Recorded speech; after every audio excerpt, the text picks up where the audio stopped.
Um, we left off talking about enlightenment and what I'd kind of defined enlightenment as. And one of the things that I brought up was this idea of all heads and eyes be raised kind of thing. Now, I want to be clear about something. I'm not trying to go from the vantage point of salvation or any kind of religious aspects to what this interpersonal relationship between me and what is really God, after all. I think I've shown you the logic of what really did happen to me and how it more than likely is real and true, because of the fact that it is not the result of a mental problem. Do you know how a lot of people become fanatical in religion?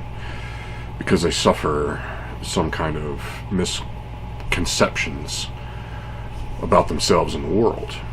Or they're at a struggle with their own selves, or their mind doesn't work quite right neurochemically, and they suffer a sickness. This is not what that is. This is not...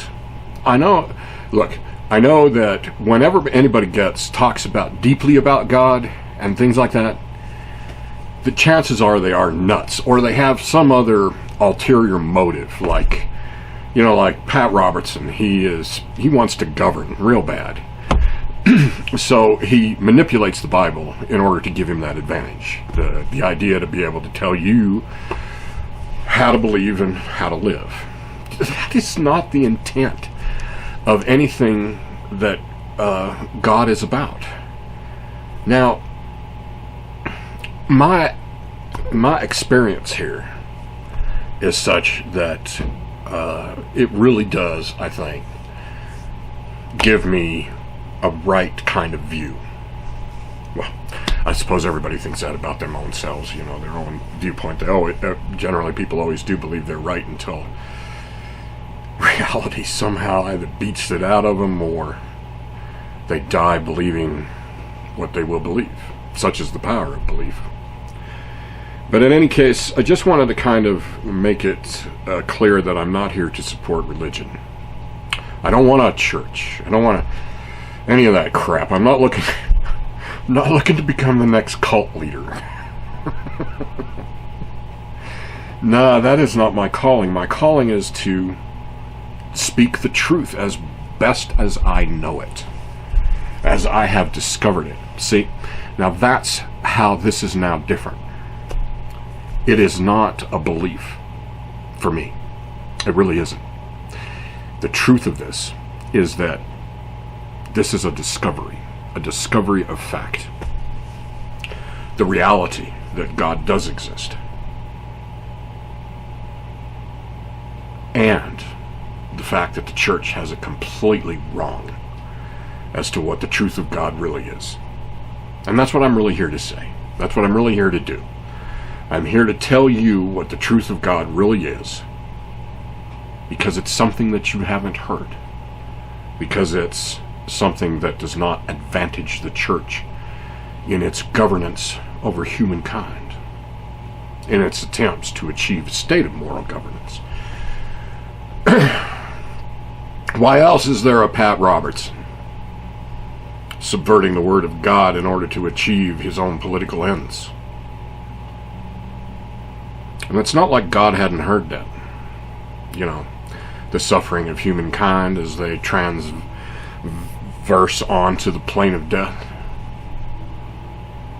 God knows what this is coming from, what a lot of it's coming from. And a lot of it is coming from a state of governance, obviously. So, really, my mission here is to report as much truth as I know when it comes to the actual relationship between God and humanity. As God has taught me, shown me, created my life in such a manner to to enable the delivery of this message.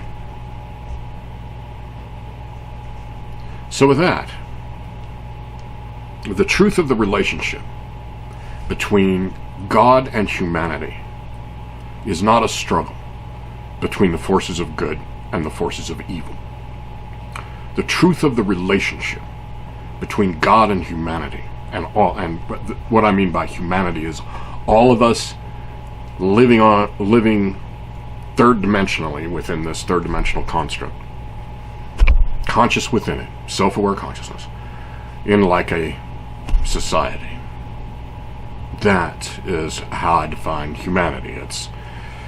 So the relationship between God and humanity is that this is a process of creation of unique individuality.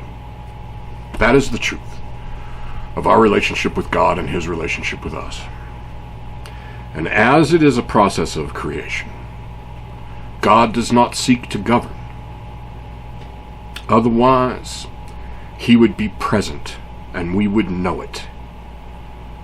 We'd even be paying taxes to him. But as he is entirely absent, and the basic fact that this is a structure, the structure of this experience, causes a certain definition to then become true.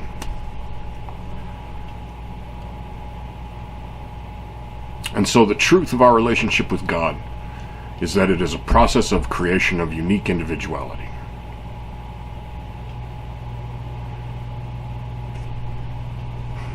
That's the big news scoop.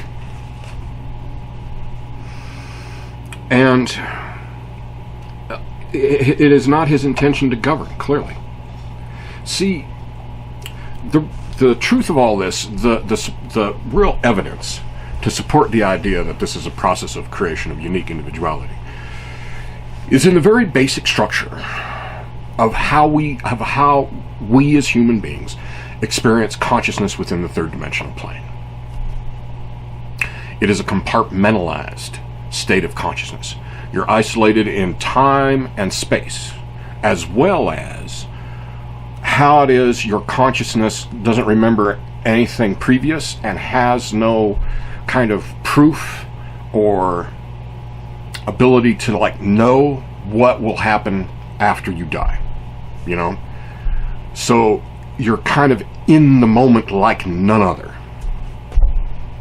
And as you are isolated in both time and space and mass within the human experience in the third dimensional plane, that alone is what creates the impact of a unique experience upon the human heart.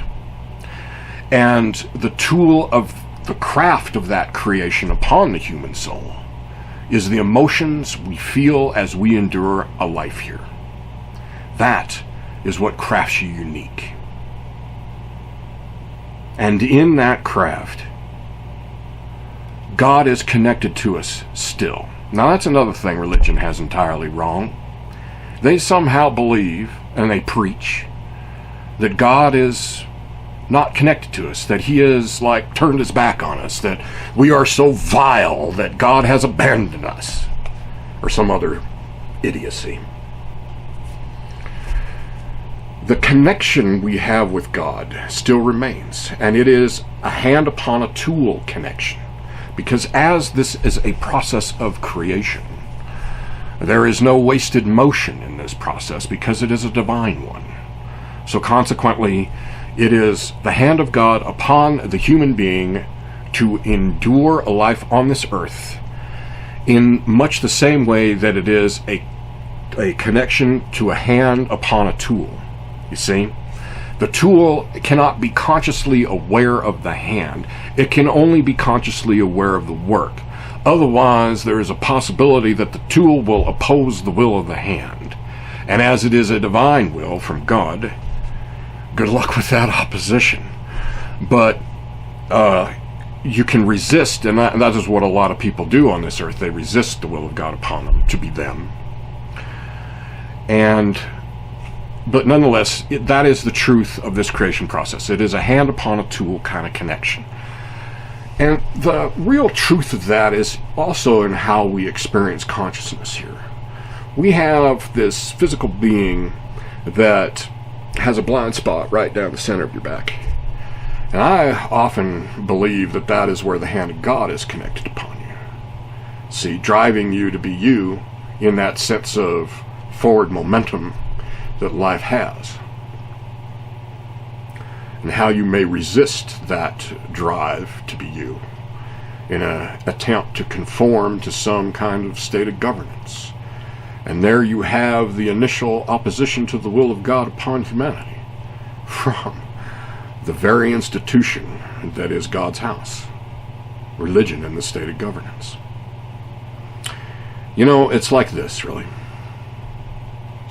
God is a master of a great house who leaves for a while and comes back to find that the servants of that house have barricaded the entrance with a door of imperialism secured by a lock of governance,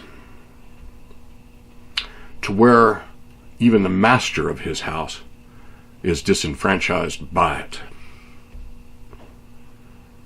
So you see, I have a lot more to discuss. See you next time.